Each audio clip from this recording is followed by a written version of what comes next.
Bonjour à toutes et à tous. Que vous souhaitiez commencer l'équitation, que vous soyez déjà cavalier ou que vous soyez même moniteur, vous allez forcément vous trouver à un moment devant le fameux choix du centre équestre. Donc comme vous l'avez vu dans le titre, le thème d'aujourd'hui est donc trouver son centre équestre.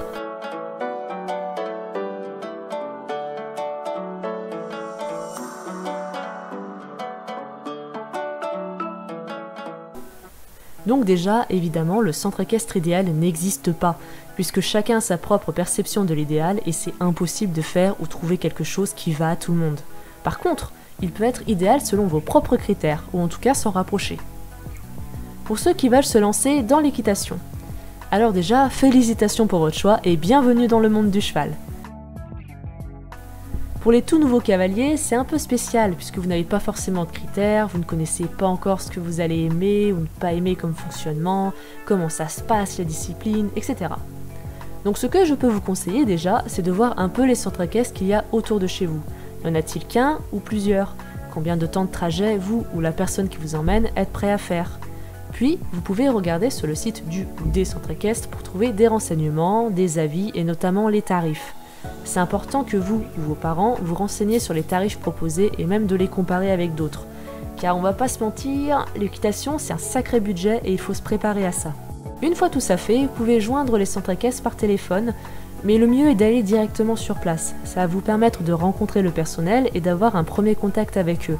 Et surtout, ça va vous permettre de visiter la structure. N'hésitez pas à poser des questions sur le déroulement d'un cours et surtout à dire si vous avez des peurs ou des appréhensions. C'est peut-être ça qui va vous aider à choisir. Donc je m'explique, je vais prendre mon cas comme exemple. Quand j'étais toute petite, j'avais commencé l'équitation, mais j'ai arrêté à peine quelques semaines après parce que je me suis fait peur après des chutes. Quelques années plus tard, à 12 ans, j'ai eu envie de retenter l'expérience, car comme le dit un célèbre film, on ne renonce jamais aux chevaux. Depuis, on avait déménagé et il y avait 2 centres équestres autour de chez moi. Dans les 2 centres équestres, on a échangé avec les dirigeants, on a fait un peu le tour.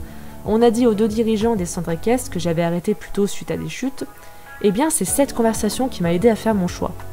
En effet, dans le deuxième, je ne crois pas me souvenir qu'ils avaient eu de réaction particulière, ou alors en tout cas, ça ne m'a pas marqué plus que ça.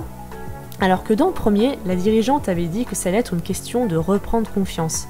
Et le fait qu'elle comprenne ça, ça m'a rassurée et j'ai préféré aller là-bas. J'y suis restée 2 ans avant de commencer mes études dans le cheval et j'ai eu un super moniteur sur lequel j'ai pris exemple et qui a beaucoup influencé ma façon d'enseigner aujourd'hui. Guillaume, si tu passes par là, salut! Donc voilà, n'hésitez pas à échanger avec les moniteurs, les dirigeants, et si vous n'êtes pas trop timide, pourquoi pas aussi échanger avec les cavaliers. C'est peut-être ça qui vous aidera à choisir. Ensuite, pour commencer les cours, et c'est mon avis personnel bien sûr, mais je trouve que le mieux c'est de commencer par un stage, donc que ce soit d'1 semaine ou de quelques jours, pendant les vacances. Je me rappelle que j'avais également commencé par ça. Je trouve que c'est à cette période que l'ambiance d'un centre équestre sort le mieux. Et si vous commencez en cours d'année, ça va vous permettre de rattraper un petit peu le retard ou le niveau de votre futur groupe. Et ça vous permettra de voir si l'activité vous plaît et si votre moniteur vous convient avant de vous engager avec un forfait. Passons maintenant à ceux qui veulent changer de centre équestre. Alors, vous n'allez peut-être pas trouver ça très professionnel de ma part, ce que je vais dire, mais pourtant c'est la vérité, vous avez le droit de partir de votre centre équestre actuel.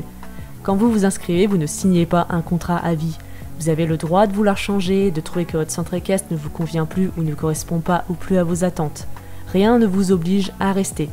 Ce que je déconseille par contre, c'est de partir comme ça sans rien dire du jour au lendemain. Ça, c'est pas cool.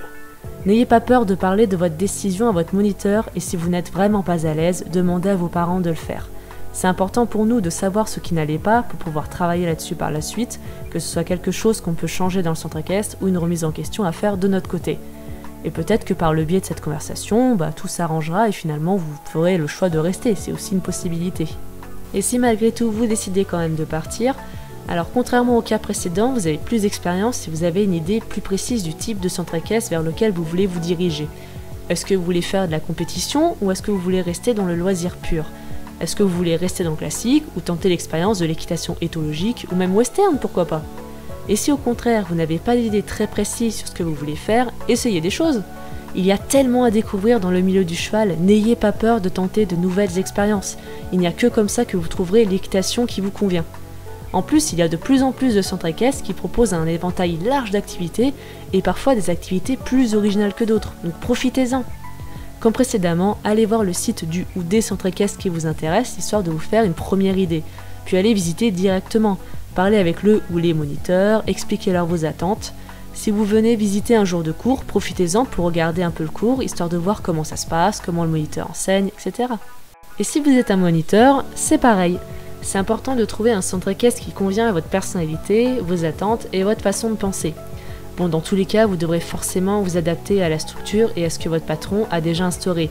Mais vous avez le droit d'avoir des critères bien précis et de chercher un centre équestre qui respecte ces critères. Donc voilà, j'espère que cette vidéo vous a plu et que ça a pu vous aider ou vous éclairer même un tout petit peu. Que vous soyez nouveau cavalier, cavalier confirmé ou même moniteur, n'hésitez pas à partager vos propres expériences en commentaire car ça peut aider certaines personnes et moi je serais curieuse de les lire. Sur ce, on se retrouve bientôt pour la prochaine vidéo.